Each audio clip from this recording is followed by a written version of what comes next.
ఆధ్యాత్మిక యుద్ధక్షేత్రం మాయపై విజయం. ఈ సృష్టిచక్రంలో అత్యంత పవిత్రమైన సమయం సంగమయుగం.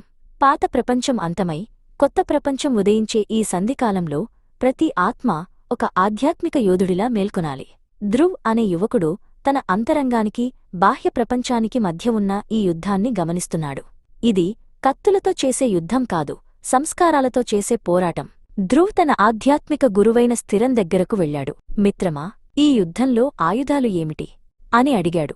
స్థిరం చిరునవ్వుతో, జ్ఞానం నీ కవచం, పరమాత్మ స్మృతి నీ ఖడ్గం.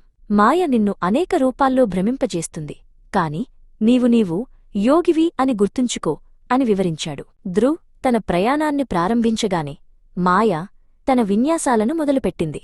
అది భయం, అహంకారం మరియు పాత జ్ఞాపకాల రూపంలో ఒక పెద్ద మేఘంలా అతని చుట్టూ ముసురుకుంది.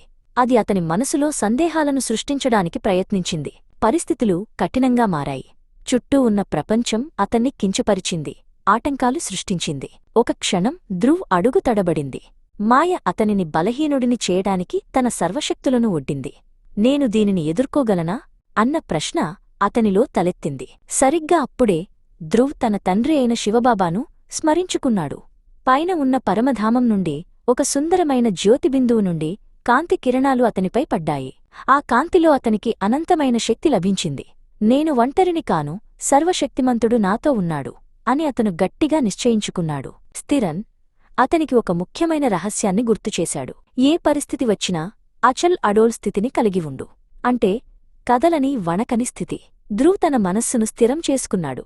బాహ్య ప్రపంచంలో ఎన్ని గొడవలు జరుగుతున్నా తన అంతరంగంలో మాత్రం నిశ్శబ్దాన్ని నింపుకున్నాడు. రామాయణంలో అంగదుడు తన కాలును రావణుని సభలో ఎలాగైతే గట్టిగా నాటాడో, ధ్రువ్ తన నిశ్చయబుద్ధిని అలాగే స్థిరపరిచాడు. మాయ తన శక్తిని అంతా ఉపయోగించి అతన్ని కదిలించాలని చూసింది, కాని అతని సంకల్పం ముందు అది ఓడిపోయింది. అతని పాదం భూమిలో విడదీయలేనంత బలంగా నాటుకుపోయింది. యుద్ధం ఇప్పుడు తుది దశకు చేరుకుంది.